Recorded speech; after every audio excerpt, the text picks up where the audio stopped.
আবারও কেরলে মৃত্যু হলো এক পরিযায়ী শ্রমিকের। ওই শ্রমিকের নাম নূর ইসলাম। তার বাড়ি ডোমকল থানার দক্ষিণনগর গ্রামে। পরিবার সূত্রে জানা গিয়েছে, প্রায় দিন 20 আগে রাজমিস্ত্রির কাজ করতে গিয়ে পড়ে গিয়েই জখম হয়েছিল সে।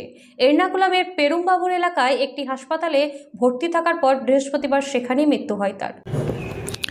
দীর্ঘদিন ঘর জামাই থাকতে থাকতে বিবেক মোচড় দিয়েছিল তার। ফলে ধার দেনা করে শ্বশুর বাড়ির এলাকায় এক ফালি জমি কিনে তাতেই তৈরি করেছিলেন পাটকাঠি আর টিনের ছাউনির বাড়ি। কিন্তু মাথা গোজার এই ঠাঁই করতে গিয়ে বেশ কিছু টাকা ঋণ হয়ে গিয়েছিল নূর ইসলামের। শেষ পর্যন্ত তা মেটাতেই গিয়েছিলেন কেরলে পরিযায়ী শ্রমিকের কাজে, কিন্তু সেখান থেকে আর ফেরা হলো না রাজমিস্ত্রির ওই জোগাড়ের। জানা গিয়েছে, সেন্টারিং খুলতে গিয়েই কিছুদিন আগে জখম হয়েছিলেন নূর। তার পরিবার সূত্রে জানা গিয়েছে, প্রায় 20 দিন আগে দুর্ঘটনার কবলে পড়েছিলেন নূর।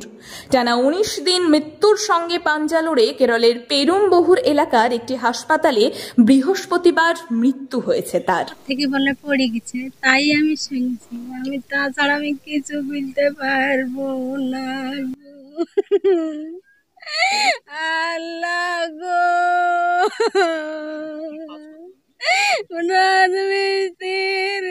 লেবার দিত গো, তক্তা খুলতে গেছো, তক্তা খুলতে যাই উপর থাকি পড়ে গেছে গো।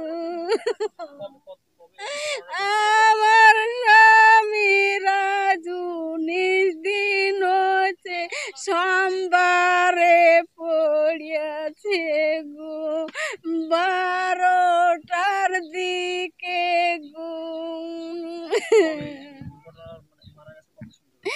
আল্লাহ গো, আজ কি কদিন 3 দিন হচ্ছে মারা গেছে গো।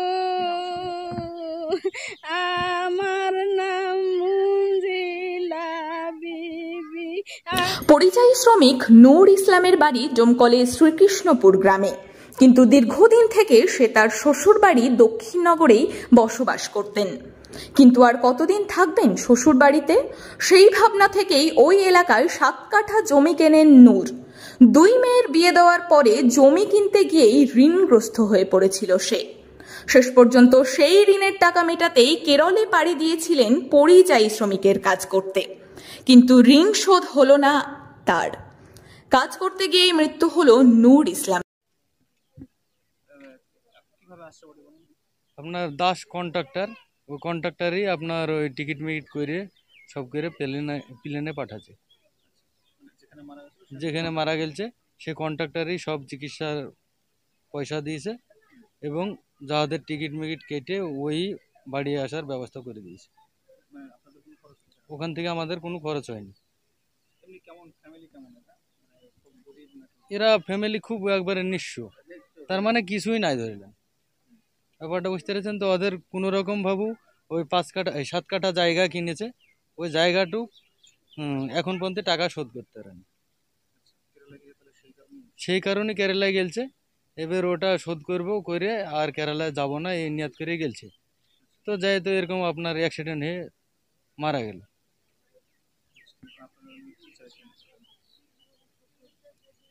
আমরা চাইছি যে কিছু সরকার থেকে ওকে অনুদান করা হোক, সেটাই চাইছি আমরা। আমার নাম ভূগোল মণ্ডল। কিন্তু নূরের মৃত্যুর পরেই আবারও প্রশ্ন উঠে গেছে সেই পরিযায়ী শ্রমিকদের নিয়ে। সরকার তাদের নিয়ে পরিযায়ী বোর্ড গড়ে সরকারি সাহায্যের কথা বললেও পরিযায়ী শ্রমিকরা অনেকেই সেই তালিকায় নাম লেখাচ্ছেন না। ফলে মৃত্যুর পরে তাদের যে সাহায্য পাওয়ার কথা সেখান থেকেও বঞ্চিত হচ্ছে তারা। যদিও পরিযায়ী শ্রমিকদের বড় একটা অংশের দাবি, অনেকেই তারা দুয়ারের সরকারে ওই ফর্ম পূরণ করেও কোনো লাভ হয়নি। ফলে আগ্রহ হারাচ্ছে অনেক পরিযায়ী শ্রমিক। ফলে নূর ইসলামের দেহ ফেরাতে চাঁদা তুলতে হয়েছে গ্রামবাসী। কেরালা উদ্দেশ্য ওরা গরিব মানুষ হেঁটে কি কোনো রকমে খায়, নিজের কোনো জায়গা ছিল না। জায়গা ছিল 5-7টা ভাই ওরা। তারপরে আমরা এখানে নিয়ে আসি, এখানে নিয়ে মেয়ে দুটো বিয়ে দেয়, এখানে থাকি মেয়ে দুটো খাইটে খাইটে বিয়ে দেওয়া হলো।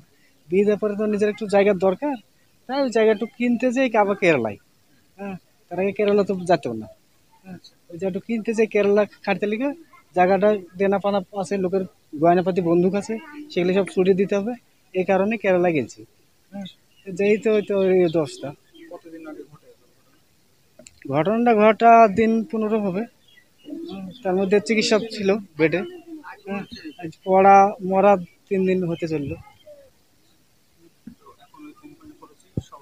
হ্যাঁ, কোম্পানি এখনো দিচ্ছে সব কিছু। নাই তো, না দিলে তো মানে যে এখানে একটা যে মানে অনুষ্ঠান করবে সব দেশের লোক সবাই মিলে সকালবেলা চাঁদা ফাটা তুলি। হ্যাঁ, কাল একটা মানুষজন আসবে, খরচাটা সেটা দেশের লোক করছে। এই তো তার ব্যালেন্স। আমার নাম মোমিন মন্ডল।